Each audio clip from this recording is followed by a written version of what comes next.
guys, this is Buck. This is my post review for the 814 shocks. Hopefully this kind of helps somebody out. Got a few little tidbits here. My first suggestion would be if you're going to install these shocks, a lot of people, and I asked the question myself, is hey, I was in a time constraint trying to get my next ride in. The shocks were coming in. If you're trying to prep, my first suggestion is download and print the instructions. That way you're familiar, read over them a handful of times. Second time, get you some good jack stands. Go ahead, jack all four corners of the Pioneer up, take the tires off, and go ahead and pull your factory shocks. I'm going to do a second video here just so you can kind of see the layout for the rear shocks. And when you get the boxes in, don't go ahead and just pull everything out, look at it as much as you might want to. You got everything marked for the boxes, what shocks go on the front, the back. So match your part numbers up, and you're going to put your springs together. The front is the 350 here. There's a little bump stock rubber piece right here. Make sure that goes underneath your hat. You don't want it on top here because then that's going to act like part of your suspension, and that's a bump travel for if you go to bottom the shocks out there. So it has its purpose. It's supposed to be there. Craig has a video on that. I think Dirt and Diesel's guy has a pretty cool little install video. It'll be worth watching. Also, when you do this, get you a decent amount of anti-seize. Go up and down the threads. Because you're going to want to have that smooth interaction. Once I got everything adjusted and everything, I wiped everything clean, but there's still plenty of anti-seize that's on the other side of these threads. The 814 is the regulars versus the trails. The regulars, apparently there's some grinding you have to do on some of the tabs. The 814 three-ways, you do not have to. I didn't run across any issue there. No, I never had to pull a grinder out for this install. Also, me just being a natural mechanic guy, I always like putting the bolts this way. That way, if the nut comes out, it's a forward momentum machine. Hopefully, this bolt stays in and you catch it either pre-ride or post-ride inspection there. If you do the strap, and I did it like that for about 1,000 miles, it was on the back side, but it does rub right here. So it really, even at 1,000 miles, it really wasn't showing no signs of causing any issues. But I just figured enough miles, eventually it could do enough rubbing to eventually be an issue there. So I flipped it back on the front side. Also, when you get them, he may be including washers now, but there, when you go to put it in, there was a space right here. So I put 2 washers in here to take up that difference. The other thing you can do is just tighten these tabs in until they pull tight. It's really a call there whether you'd rather do the washers or tighten the tabs in. If you tighten the tabs in and for some reason you change shocks, go back to stocks or get a new bike and you decide to sell the 814 separate, you'd be a little bit of hassle to get these tabs beat back out. Doable, but just something to think about. So I preferred the washer method there. Also, when you put these together, go by the instructions as far as the ride height. The other thing that kind of caught me off guard. So you need to do your original miles to actually let the springs cycle, and that's where you're going to do your second and probably your final ride height adjustment. When you watch some of the videos, they give you threads. This is a measurement here. Don't automatically assume there's a 1,000 model, there's a 3-seater model. Everybody's got different accessories. All these bikes weigh differently, and they're all balanced differently where the weight is, depending on how your accessories and your extras are on your bike.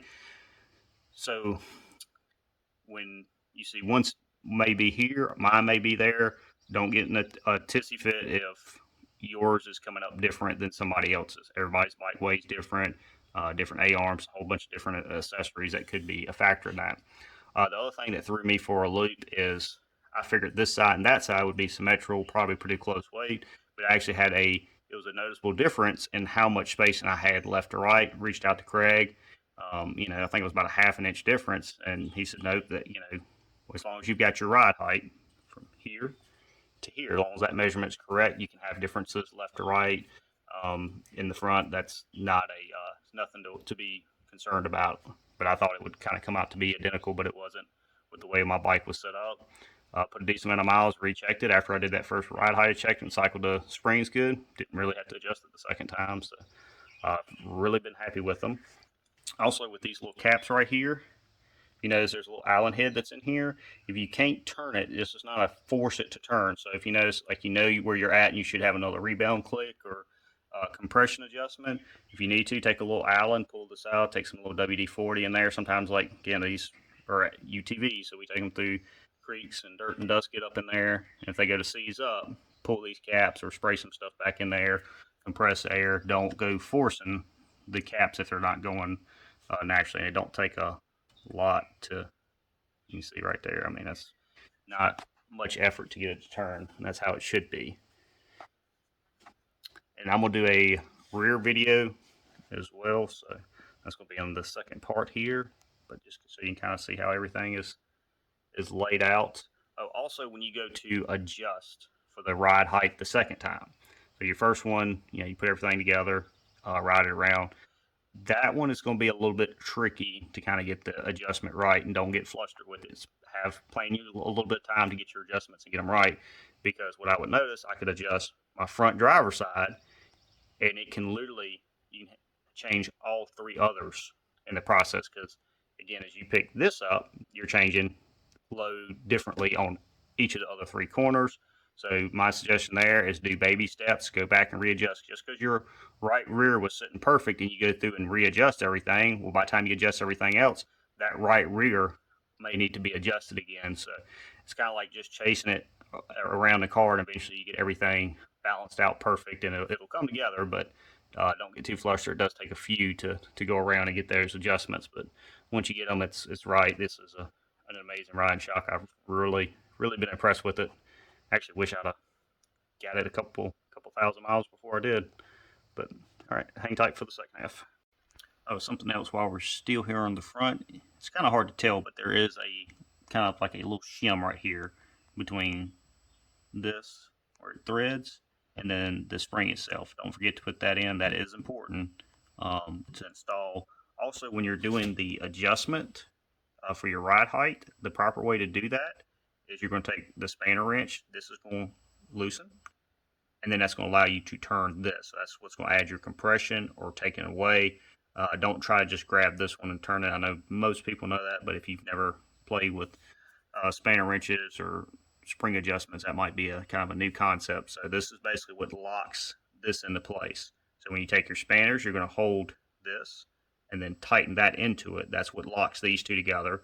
When you go to loosen, it's going to be the opposite. You're going to hold this with the spanner wrench, and then you're going to take the second spanner wrench, and that's going to loosen this nut right here and allow you to do your adjustments there.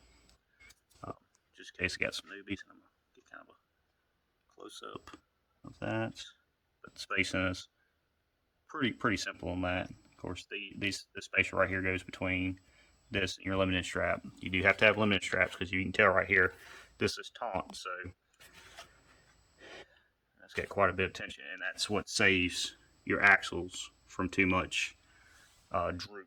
Because what you wouldn't want to do is get in a situation where this wheel comes out of the ground, the tire drops the axle too far, puts this in too much of a bind, and that's a bad day, broke axle. So limited straps definitely have their purpose.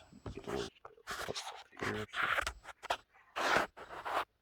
Not doesn't see anything crazy, but just that's the way the spacers are going to go there.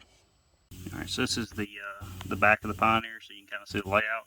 The other thing I would suggest, if you are planning on putting shocks and doing A-arms or ball joints or bushings anytime, it's always nice if you can kind of like kill two birds with one stone. I didn't really kept everything stock as far as A-arms and whatnot, so I didn't really have anything to change. But just something to think about if you know you're going to do A-arms and you're going to do shocks. Hey, well, you got everything up on jack stands, so you can kind of see the layout here. There's the bolts. Back is a little tighter to get to some of the stuff, not bad.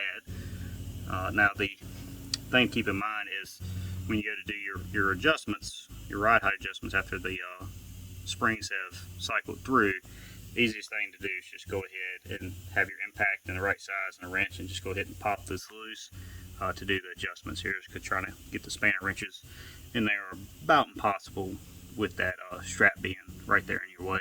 So it's just easier to have the impact ready to roll, coming around doing that. See how everything is there. And these are the 400s for the rear, but again, everything's organized in the box. There's your bump stock and your collar.